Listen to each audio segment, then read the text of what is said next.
a part of my life. It's just a part of my life. It's just a part of my life. I thought I'd show you how I find the easiest way to cut a green pepper. And since we are playing with the Trinity, green pepper is a big part of it. So I went ahead and I diced up the onions as I showed you to just a small dice. Now I notice I have a pretty good amount, over 2 cups. Celery, when you work with the Trinity, it's more onions than it is green pepper, more green pepper than celery. Now I could say 2 cups of onion to 1 cup of green pepper to half of a cup of celery.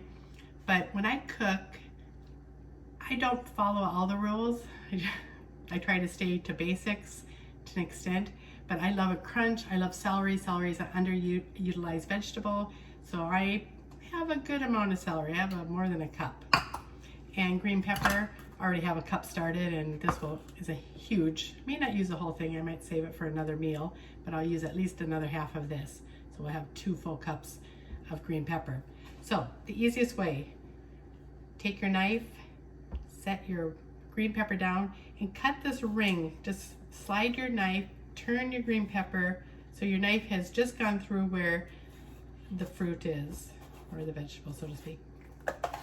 And just pull that right off.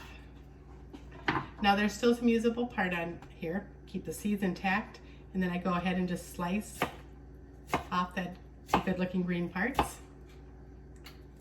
and then toss that. Now I'm going to take off the other end. Same thing, just cut right through it.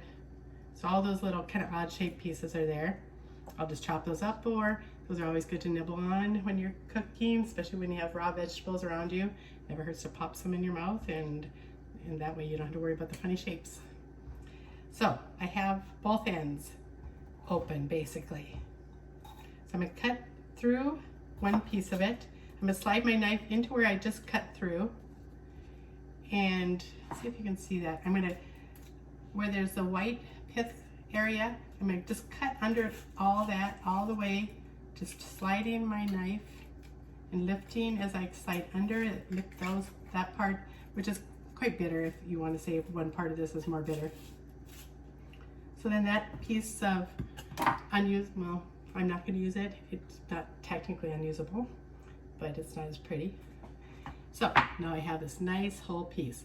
Now I'm not going to sit there, it's funny and it's round and it's kind of jumping around, so I'm going to just cut that in half. Now I have a nice, fairly flat piece that I'm going to cut in just little 1/4 inch juliennes, or little sticks if you want to just use a non-culinary term. So I just made a bunch of the little sticks. Line them up. Let me face you guys that way. And I'm just going to go another 1/4 inch, chop it through.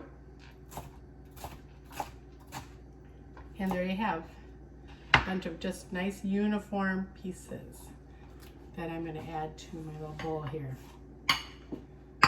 So I'm going to save this piece for another meal, like I said, but I do have all these little scrap pieces that I'm just going to chop up.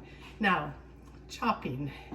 You'll see people that they're doing a rocking method where they're just kind of rocking the knife, or you might see just cutting through it. I love both ways. So I might randomly do it one way for a while and switch up and do the other way.